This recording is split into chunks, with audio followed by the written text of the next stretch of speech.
लावलाय फोन उचला ना. हा हॅलो साहेब, जैन साहेब. हा काय बोला साहेब. ओ पाटील, तुम्ही तर एकदम तराट सुटलाय बरं का. नाही कौतुक केलं पाहिजे, लय धाडशी काम केलंय तुम्ही. पण एक सांगू का, नाही माझ्या हातात असतं ना तर मी तुम्हाला शौर्य पदक दिलं असतं नक्कीच. बोलतोय ना.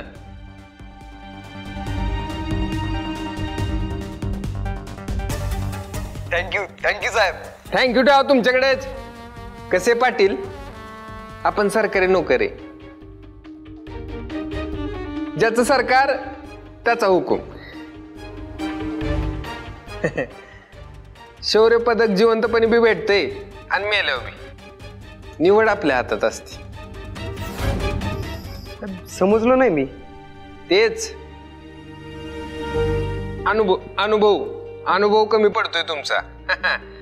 पण हरकत नाही. तर तस तुमच्या माहितीसाठी एक गोष्ट सांगतो बरं का पाटील.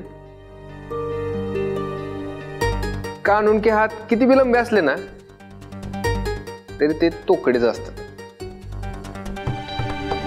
मला सांगा, माई साहेबांची वरपर्यंत ओळख आहे, तुमची आहे का?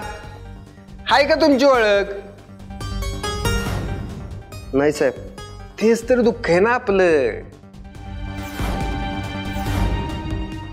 तेच दुःख आहे. मला सांगा, तुम्ही एवढ्या धाडसानं तेज प्रतापांना नाटक केली की नाही? काय उपयोग झाला त्याचा? नाही काय उपयोग काय झाला? त्या गृहमंत्र्यांचा मला फोन आला होता.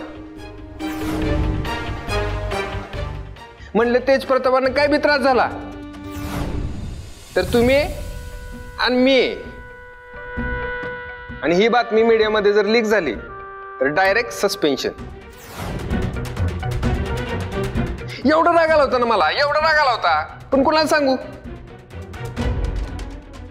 मला सांगा पाटील, तुम्ही माझ्या जागी असता तर काय केलं असतो?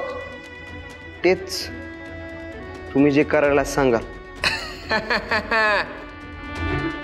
पाटील हुशार आहेत. हा हुशार आहे बरं का पाटील, तुम्ही लय हुशार. तुमच्यासारखे डिपार्टमेंटमध्ये कमी हुशार माणसं आहेत. आता एक काम करा,